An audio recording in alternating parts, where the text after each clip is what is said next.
आज की इस क्लास में मैं बीएल आप सभी का हार्दिक स्वागत करता हूं। आज की क्लास में हम भारतीय संविधान के बारे में अध्ययन करेंगे। तो आज का जो हमारा टॉपिक है भारतीय संविधान, इसके मैंने दो भाग तैयार किए हैं।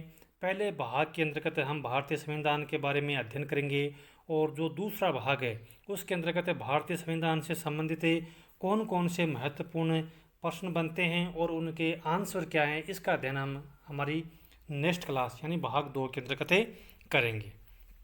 तो हम शुरू करते हैं। भारत का संविधान भारत का सर्वोच्च विधान है, यानी भारत का जो संविधान है वह भारत का सर्वोच्च विधान यानी सबसे बड़ा कानून है। इसके ऊपर कोई दूसरा कानून नहीं है। जो संविधान सभा द्वारा 26 नवंबर 1949 को पारित हुआ और 26 जनवरी 1950 से यह प्रभावी हुआ। यानी भारत का संविधान है वो बन करके कब तैयार हुआ, तो वो तैयार हुआ 26 नवंबर 1949 को, और यह प्रभावी कब से हुआ यानी लागू कब से हुआ, 26 जनवरी 1950 से यह लागू हुआ था। अब हम ये सोचें कि भाई 26 नवंबर 1949 को ये तैयार हो गया था, तो 26 जनवरी 1950 को इसको लागू क्यों किया गया? क्योंकि इससे पहले हमारे जो जो टॉप लीडर थे, पंडित जवाहरलाल नेहरू जैसे नेता थे, वो 26 जनवरी 1930 को लाहौर में स्वाधीनता दिवस मना चुके थे। अतः उससे 26 जनवरी को एक यादगार तारीख के रूप में मनाने के लिए भारतीय जो संविधान है वो 26 जनवरी 1950 से प्रभावी हुआ था, लागू हुआ था। यह दिन है 26 नवंबर, यानी कौन सा दिन है? 26 नवंबर भारत के संविधान दिवस के रूप में घोषित किया गया है। यानी 26 नवंबर का यह जो दिन है वो भारतीय संविधान दिवस के रूप में मनाया जाता है और 26 नवंबर 2015 से इसको शुरू किया गया है। जबकि 26 जनवरी का दिन है वो भारत में गणतंत्र दिवस के रूप में मनाया जाता है। भारत के संविधान का मूल आधार भारत शासन अधिनियम 1935 को माना जाता है।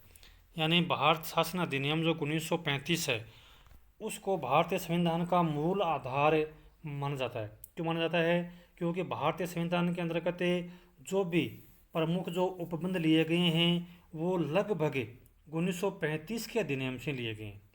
यानी इसलिए कहा जाता है कि भाई भारत का जो संविधान है वो 1935 के अधिनियम का हूबहू कॉपी है, उसकी नकल है। क्यों है? क्योंकि भारतीय संविधान के अंतर्गत जो अधिकांश जो प्रावधान लिए गए हैं वो 1935 के अधिनियम से लिए गए। भारत का संविधान विश्व के किसी भी गणतांत्रिक देश का सबसे लंबा लिखित संविधान है। यानी विश्व के अंतर्गत जितने भी देश हैं उनमें से सबसे अधिक लंबा जो संविधान है वो भारत का है और सारा संविधान है वो लिखित रूप में।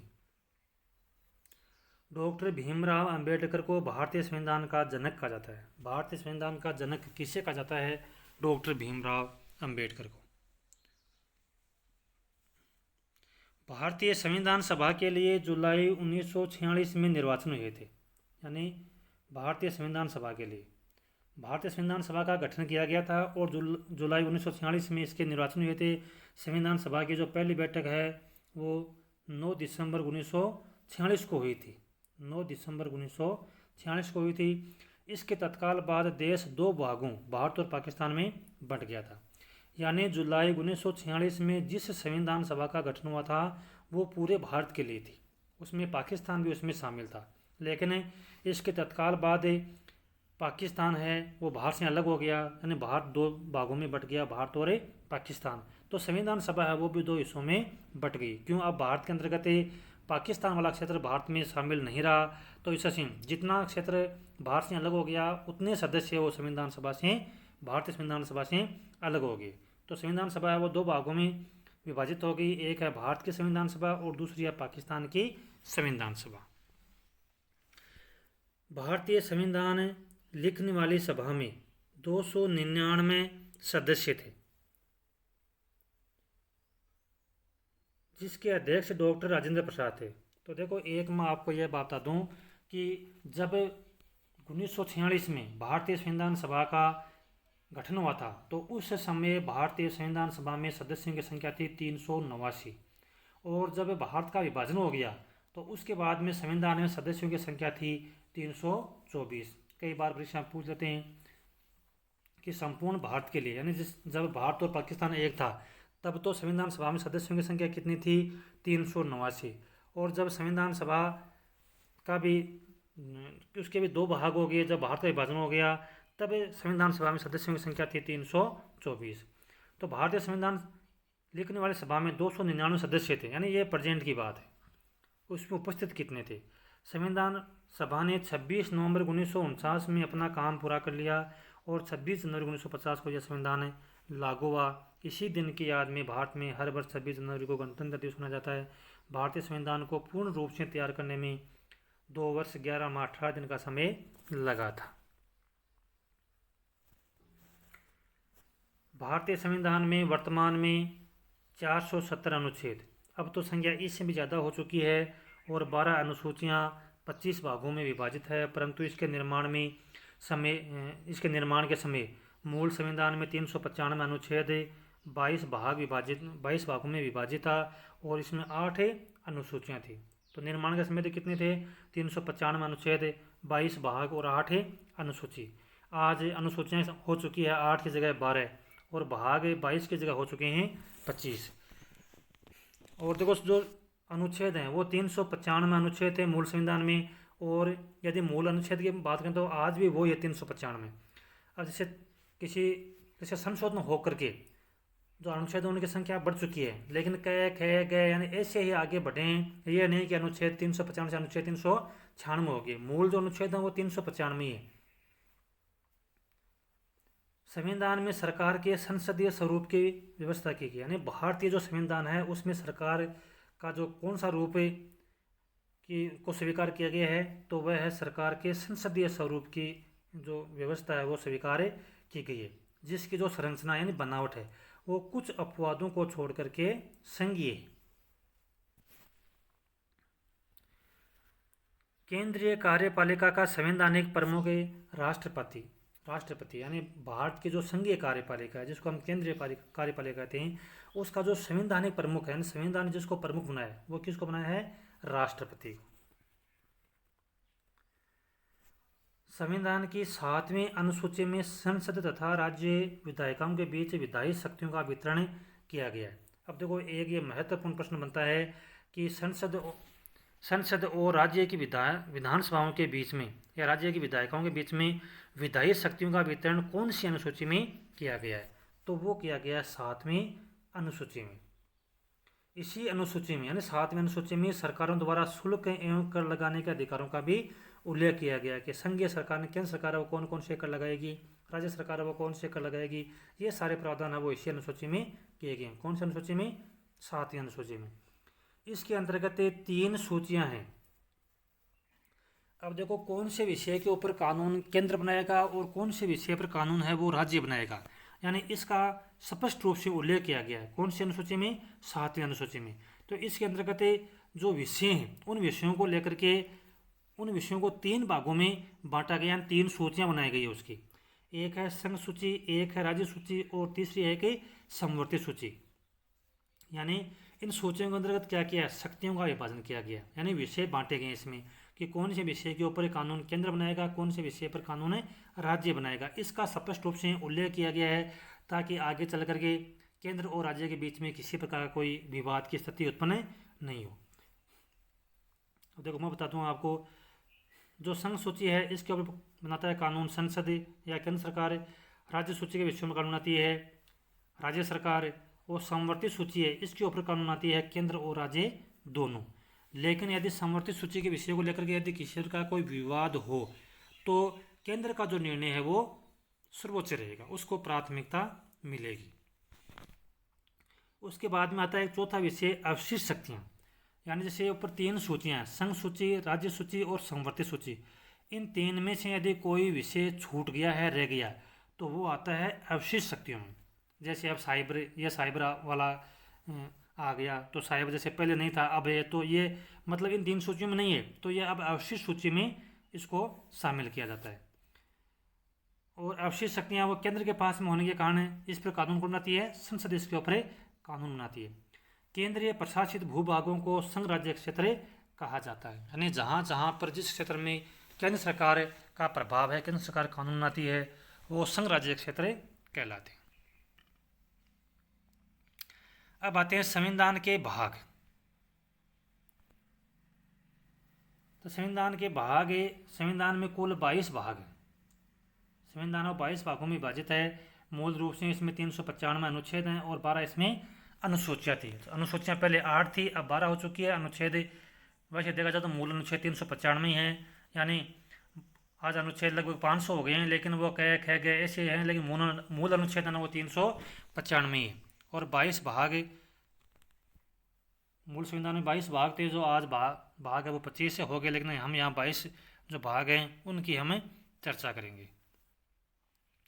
पहला भाग है, उसमें संघ और उसके क्षेत्र का वर्णन किया गया है। भाग 2 में नागरिकता। भाग 3 के अंतर्गत मूल अधिकार, यानी कई बार पूछ लेते हैं कि मूल अधिकार संविधान के कौन से भाग में दिए गए हैं, तो मूल अधिकार हैं वो संविधान के भाग 3 में दिए गए। अनुच्छेद 12 से 35, यानी अनुच्छेद 1 से लेकर के 11 के अंतर्गत संघ भाग 1 और भाग 2 में उनका वर्णन किया गया, यानी संघ और उसके क्षेत्र और नागरिकता, ये इसका वर्णन है अनुच्छेद 1 से लेकर के 11 तक में। लेकिन जो इम्पोर्टेंट है वो ये है कि मूल अधिकार का संबंध कौन से भाग से है, तो भाग 3 से।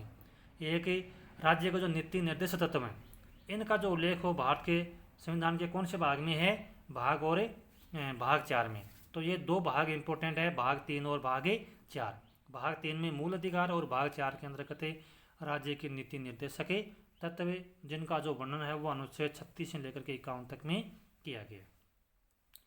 फिर देखो भाग 1 4A क्योंकि ये जो मूल कर्तव्य हैं ये मूल संविधान में नहीं थे, बाद में ये जोड़े गए थे। अनुच्छेद 51A में इनका वर्णन किया गया है। तो जो मूल कर्तव्य है वो अब 11 हैं, पहले 10 थे, बाद में एक और जोड़ दिया गया 86वें संविधान संशोधन के द्वारा। तो मूल कर्तव्यों की संख्या है वो बढ़ करके अब 11 हो गई है। भाग 5 है, उसमें संघ के बारे में वर्णन किया गया है, यानी जो संघीय केंद्रीय सरकार है उसके अंतर्गत कार्यपालिका, संसद और राष्ट्रपति का वर्णन भाग 5 में किया गया है। भाग 6 के अंतर्गत राज्य और उसकी जो शक्तियां हैं उसका वर्णन वो भाग 6 के अंतर्गत किया गया है। भाग 7 है, उसको संविधान से विलोपित कर दिया गया, यानी उसको हटा दिया गया है। अब आता है भाग 8। भाग 8 में संघ और राज्य संबंध का वर्णन है वो भाग 8 में किया गया है। फिर भाग 9 है, उसमें पंचायत संबंधी जो प्रावधान किए गए हैं वो भाग 9 के अंतर्गत किए गए। भाग 10 के अंतर्गत अनुसूचित जाति और जनजाति संबंधी जो प्रावधान है वो भाग 10 के अंतर्गत किए गए। अब देखो 1 से लेकर के 10 तक ये इंपॉर्टेंट है। उसके बाद में 22 भाग में से मैंने जो मोस्ट है, जो इम्पोर्टेंट है, जो परीक्षा की दृष्टि से उपयोगी है, उन्हीं को मैंने इसमें शामिल किया गया। भाग 15 के अंतर्गत निर्वाचन संबंधी उल्लेख किया गया, यानी संविधान के अनुच्छेद 324 से लेकर के 329 तक में, यानी राष्ट्रपति, संसद के दोनों सदन और राज्य विधानसभाओं के चुनाव किस प्रकार से होंगे उनका वर्णन भाग 15 के अंतर्गत किया गया, जिसके अंतर्गत एक भारतीय चुनाव आयोग की स्थापना भी की गई।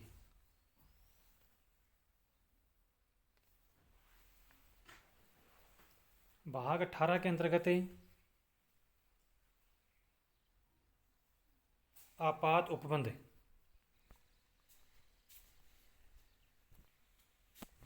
352, 356 और 360 का उल्लेख किया गया है। भाग 20 के अंतर्गत संविधान संशोधन संबंधी अनुच्छेद 368 का प्रावधान किया गया है, यानी ये जो अनुच्छेद 368 है, अनुच्छेद 368 के अंतर्गत संविधान में संशोधन करने की जो शक्ति प्राप्त है वो है संसद को।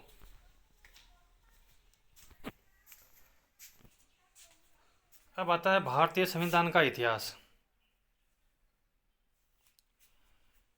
द्वितीय विश्व युद्ध की समाप्ति के बाद जुलाई 1945 में ब्रिटेन ने भारत संबंधी अपने नई नीति की घोषणा की तथा भारत की संविधान सभा के निर्माण के लिए एक कैबिनेट मिशन भारत भेजा था, जिसमें 3 मंत्री थे।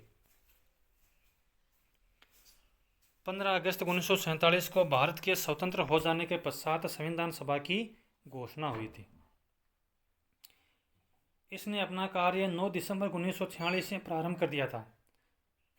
संविधान सभा के सदस्य भारत के राज्य की सीमाओं के निर्वाचित सदस्यों के द्वारा चुने गए थे। यानी भारतीय संविधान सभा के जो सदस्य थे उनका चुनाव प्रत्यक्ष रूप से जनता के द्वारा नहीं किया गया था।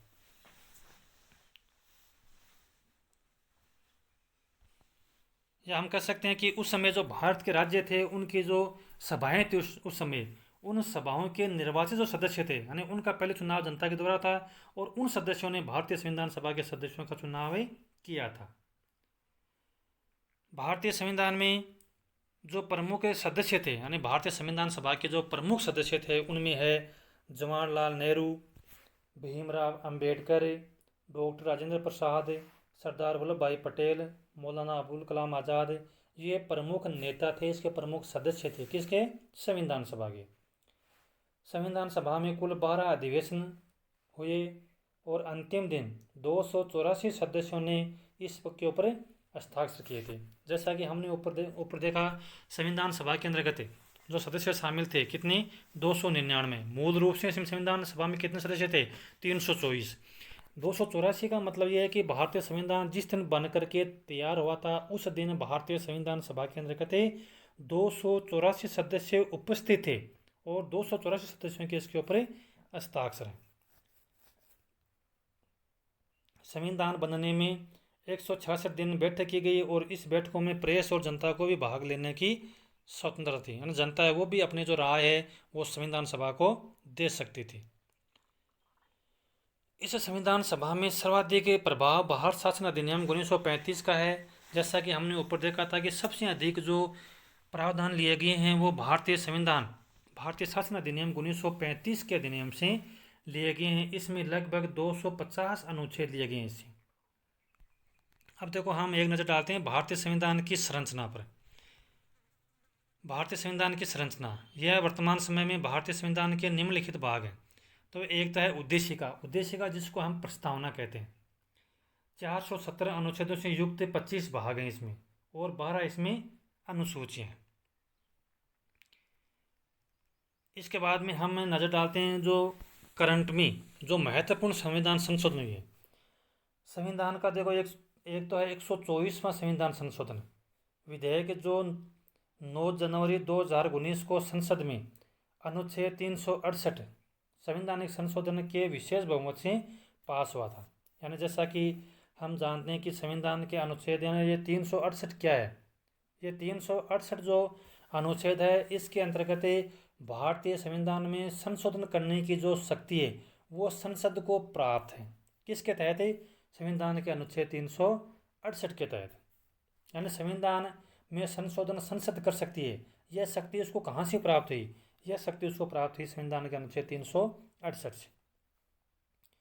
तो यह जो 124वां संविधान संशोधन जो संसद में 9 जनवरी 2019 को पारित हुआ विशेष बहुमत से, जिसके तहत आर्थिक रूप से जो कमजोर सामान्य वर्ग है उसको शैक्षणिक संस्थाओं में आरक्षण दिया गया था।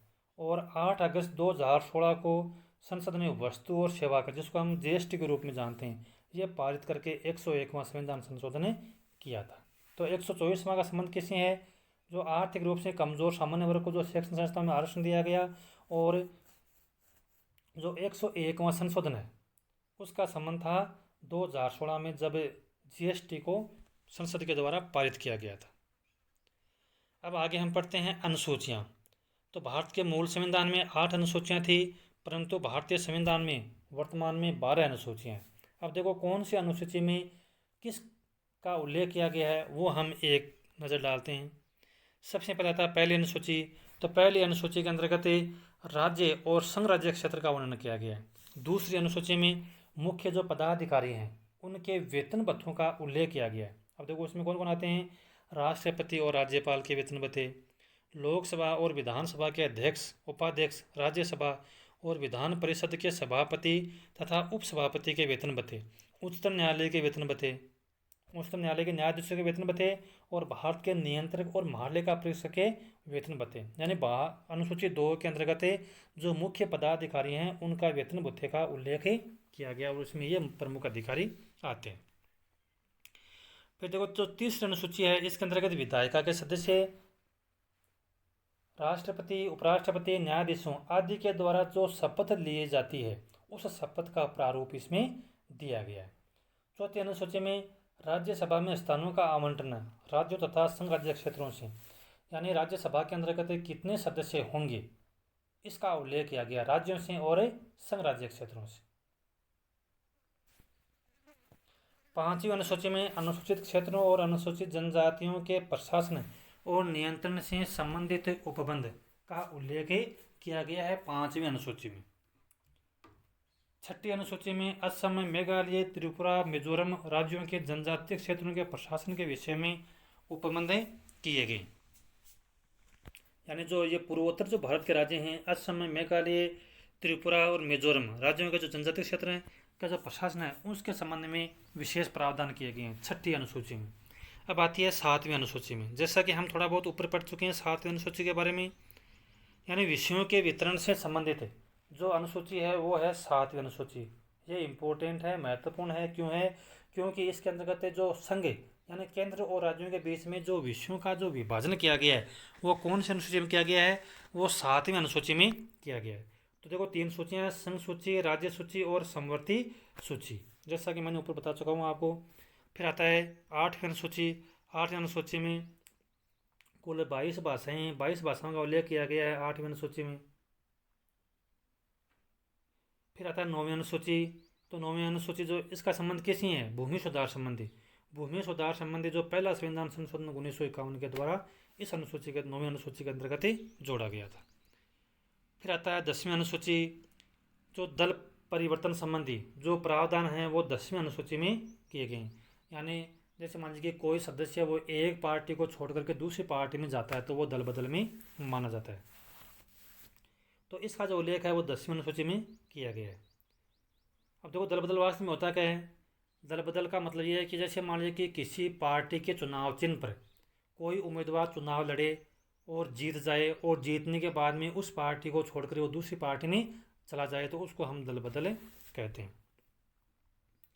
11वीं अनुसूची के अंतर्गत पंचायत राज, जिला पंचायत से संबंधित जो प्रावधान हैं 73वें संविधान संशोधन द्वारा 1992 के द्वारा इसमें ये पंचायत राज संबंधी प्रावधान 11वीं अनुसूची के अंतर्गत जोड़ा गया था।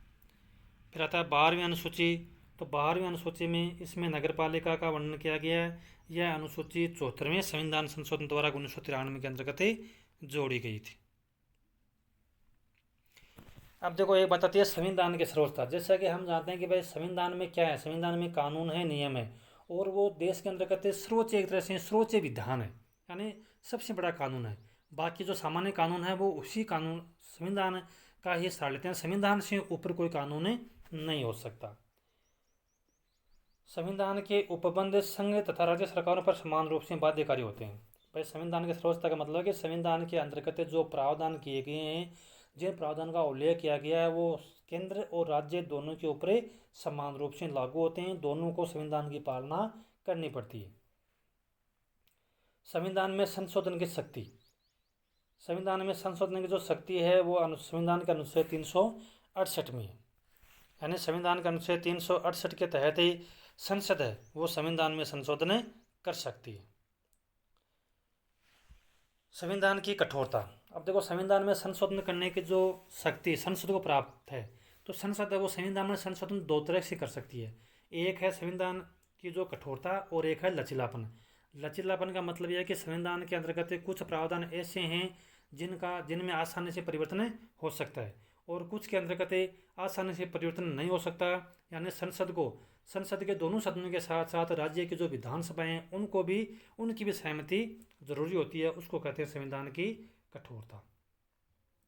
तो संविधान संशोधन में केंद्र और राज्य दोनों भाग लेंगे, इसका मतलब है संविधान की कठोरता। विधि द्वारा स्थापित,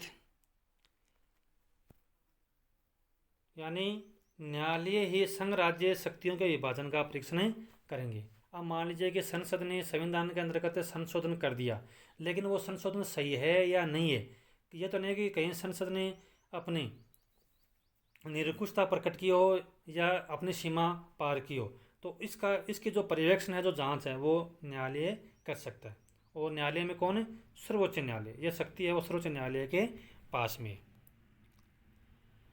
भारतीय संविधान में कुछ विभेदकारी विशेषताएं भी हैं। यानी विभेदकारी का मतलब जिससे हमें ये लगता है कि राज्यों के साथ में भेद किया गया है, यानी ज़्यादा शक्तियाँ किसको दी गई है, केंद्र को। तो एक तरह से ये राज्यों के साथ भेदभाव को प्रदर्शित करता है। वो कौन कौन सी है? यह संघ राज्यों के परस्पर समझौते से नहीं बना है। कहने का मतलब कि इसमें राज्यों की कोई सहमति नहीं ली गई। राज्य अपना पृथक संविधान नहीं रख सकते हैं, केवल एक ही संविधान केंद्र और राज्य दोनों पर लागू होता है। राज्यों का अपना कोई अलग संविधान नहीं है, एक ही संविधान है और दोनों केंद्र और राज्य दोनों उसी संविधान से निर्देशित होते हैं। भारत में द्वैध नागरिकता नहीं है। द्वैध का मतलब है कि दो प्रकार की नागरिकता नहीं है, केवल एक ही नागरिकता है। ये नहीं है कि भाई कोई नागरिक है वो उस राज्य का भी नागरिकता प्राप्त है और उस भारत की भी। यानी नागरिकता केवल एक ही है, एक ही नागरिकता है और वह है भारत की नागरिकता। भारतीय संविधान में आपातकाल लागू करने के उपबंध।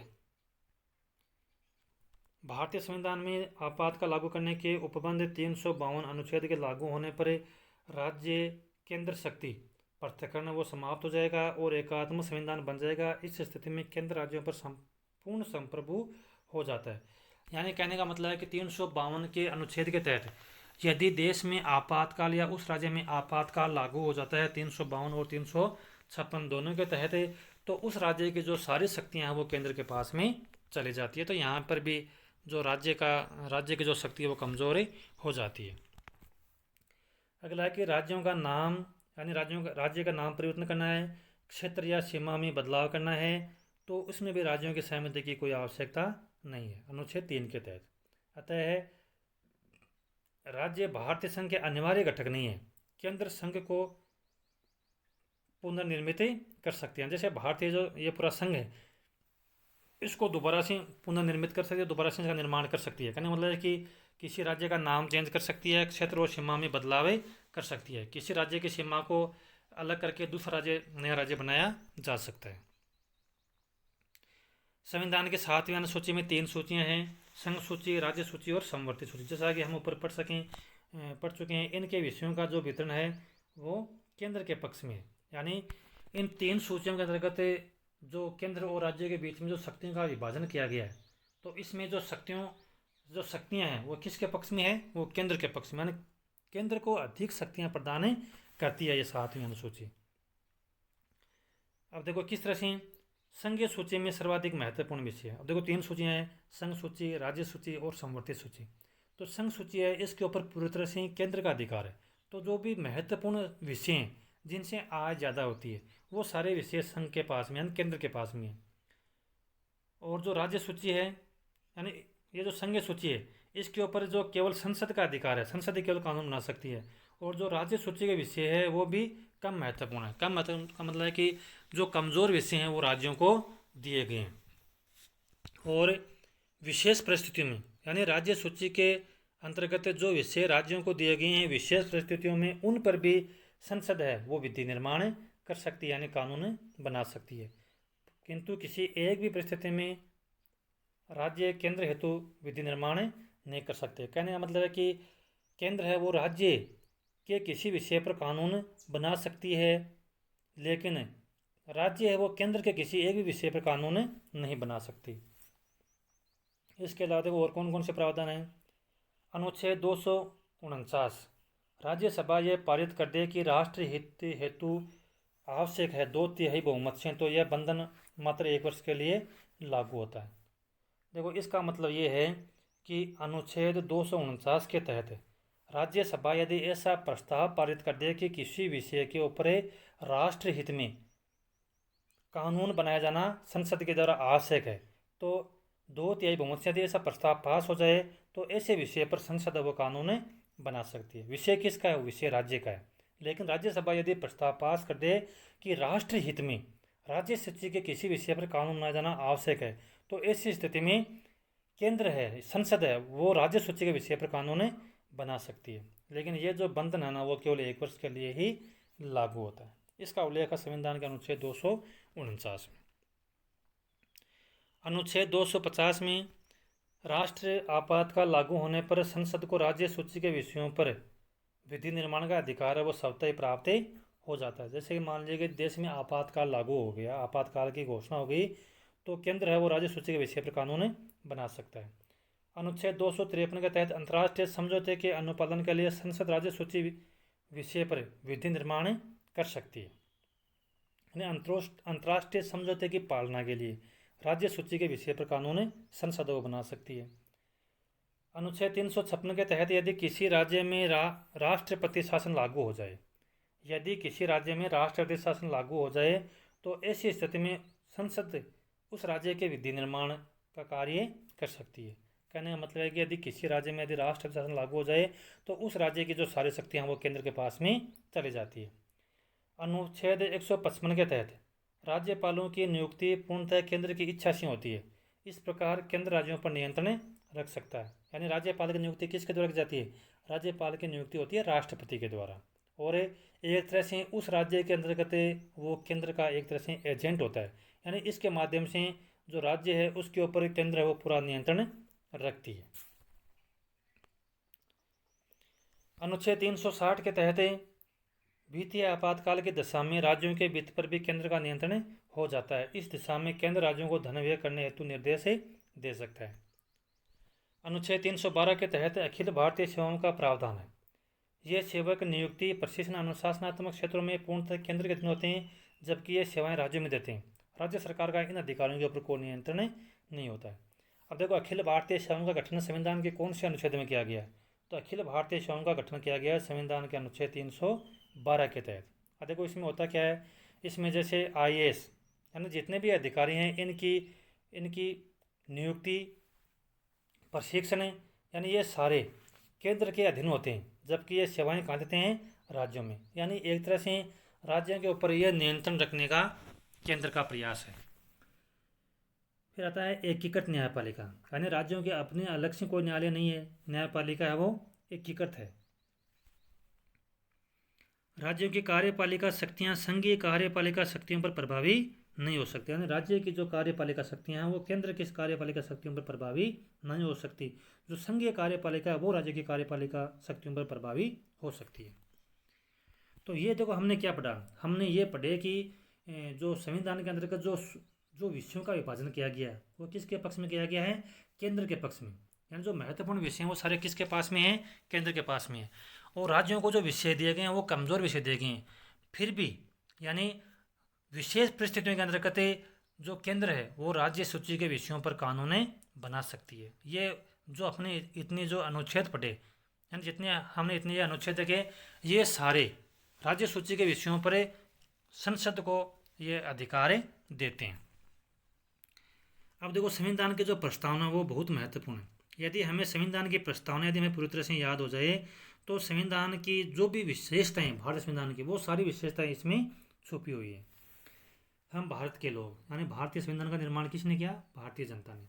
भारत को एक संपूर्ण प्रभुत्व संपन्न समाजवादी पंथ निरपेक्ष लोकतंत्रात्मक गणराज्य बनाने के लिए तथा उसके समस्त नागरिकों को सामाजिक, आर्थिक, राजनीतिक, न्याय, विचार, अभिव्यक्ति, विश्वास, धर्म और उपासना की स्वतंत्रता, प्रतिष्ठा और अवसर की समता प्राप्त करने के लिए तथा उन सब में व्यक्ति की गरिमा और राष्ट्र की एकता और अखंडता सुनिश्चित करने वाली बंधुता बढ़ाने के लिए दृढ़ संकल्प होकर अपने इस संविधान सभा में आज तारीख 26 नवंबर 1949 ईस्वी मिति मार्ग शीर्ष शुक्ल सप्तमी संवत 2006 विक्रमी को एतद द्वारा इस संविधान को अंगीकृत, अधिनियमित और आत्मार्पित करते हैं। यानी यह भारतीय संविधान की मूल प्रस्तावना है, जिसको हम उद्देशिका के नाम से जानते हैं। इसको प्रस्तावना उसको उद्देशिका भी कहा जाता है।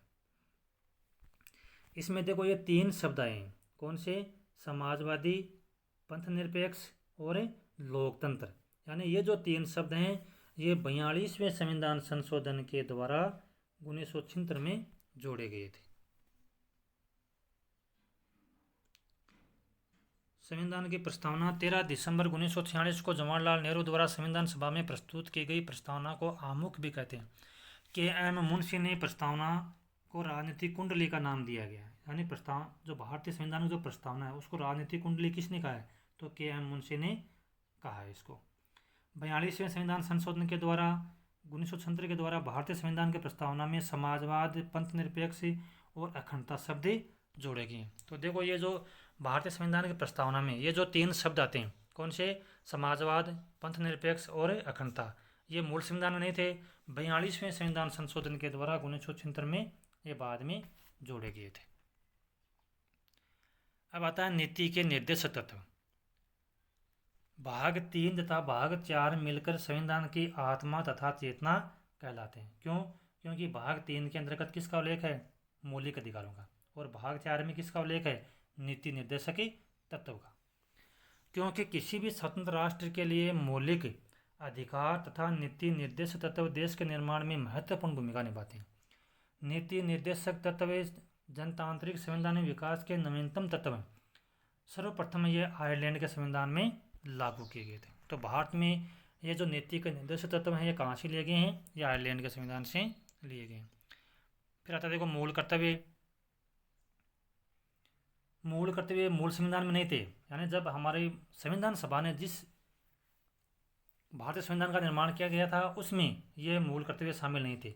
42वें संविधान संशोधन के द्वारा मूल कर्तव्य, यानी पहले कितने थे? 10 थे। कब? जब 42वें संविधान संशोधन के द्वारा ये जोड़े गए थे। यानी देखो पहली बात तो यह है कि भारत का जो मूल संविधान है, यानी संविधान सभा ने जिस संविधान को का निर्माण किया था उसके अंतर्गत मूल कर्तव्य शामिल नहीं थे। 42वें संविधान संशोधन के द्वारा बाद में 1976 के अंतर्गत ये 10 मूल कर्तव्य जोड़े गए थे। ये रूस से प्रेरित हैं और संविधान के भाग 4 क के अंतर्गत अनुच्छेद 51 में रखे गए। वर्तमान में ये 11 हैं, यानी पहले 10 थे और वर्तमान में 86वें संविधान संशोधन के द्वारा एक अनिवार्य शिक्षा का अधिकार वो और जोड़ा गया था। और वो कौन सा है? 11वां मूल कर्तव्य। तो 11वां मूल कर्तव्य है क्या? अनिवार्य शिक्षा के अधिकार से ये संबंधित है और 86वें संविधान संशोधन के द्वारा ये जोड़ा गया था। अब देखो आगे फिर आता है एक महत्वपूर्ण क्या है? संविधान के स्रोत, यानी संविधान के अंतर्गत जो प्रावधान लिए गए हैं वो कहाँ से लिए गए हैं। तो भारतीय संविधान के अंतर्गत जो भी प्रावधान है वो अधिकतर दूसरे देशों के संविधान से लिए गए। सबसे पहले आता है अमेरिका, यानी अमेरिका के संविधान से भारतीय संविधान में कौन कौन से प्रावधान लिए गए। तो अमेरिका से लिए गए हैं मौलिक अधिकार,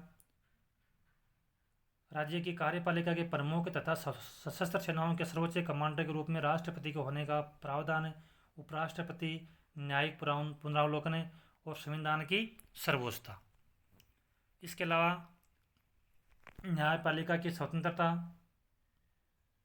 निर्वाचित राष्ट्रपति एवं उस पर महाभियोग, उच्चतम न्यायालय एवं उच्च न्यायालय के न्यायाधीशों को हटाने की विधि एवं वित्तीय आपातकाल, ये प्रावधान लिए गए हैं अमेरिका से। फिर देखो आता है ब्रिटेन, यानी ब्रिटेन से कौन कौन से भारतीय संविधान में प्रावधान लिए गए। तो ब्रिटेन से लिए गए हैं संसदात्मक शासन प्रणाली, एकल नागरिकता, विधि निर्माण की जो प्रक्रिया है वो, मंत्रियों के उत्तरदायित्व वाली संसदीय प्रणाली और न्यायालय में रिट संबंधी प्रावधान। ये 5 प्रावधान लिए गए हैं ब्रिटेन के संविधान से। उसके बाद में आता है आयरलैंड। आयरलैंड के संविधान से लिए गए नीति के निर्देशक तत्व, राष्ट्रपति के निर्वाचन मंडल की व्यवस्था, राष्ट्रपति द्वारा राज्यसभा में साहित्य, कला, विज्ञान और समाज सेवा इत्यादि क्षेत्र में ख्याति प्राप्त व्यक्तियों का मनोनयन, यानी राष्ट्रपति है वो राज्यसभा में 12 सदस्य मनोनीत करता है। तो ये प्रावधान कहाँ से लिया गया? ये प्रावधान लिया गया आयरलैंड के संविधान से। फिर आता है ऑस्ट्रेलिया।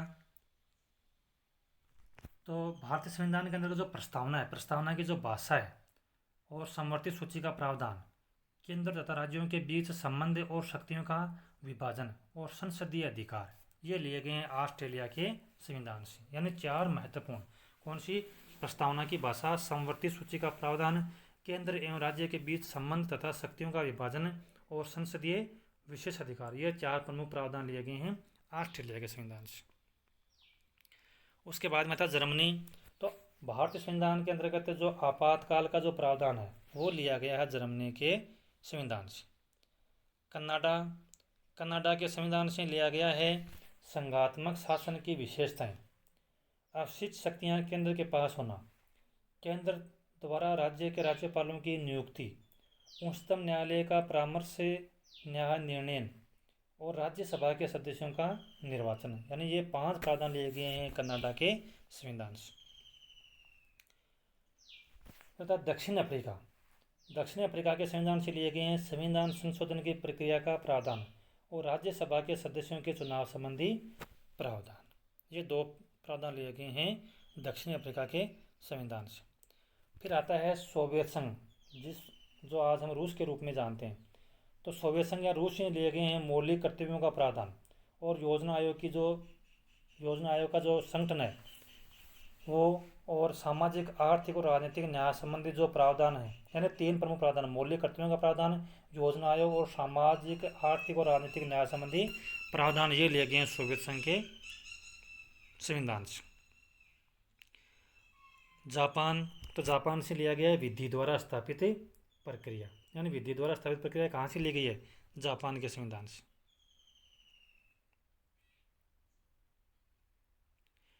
स्विट्जरलैंड, संविधान की सामाजिक नीतियों के संदर्भ में निर्देशक तत्वों का उपबंध, ये लिया गया है स्विट्जरलैंड के संविधान से।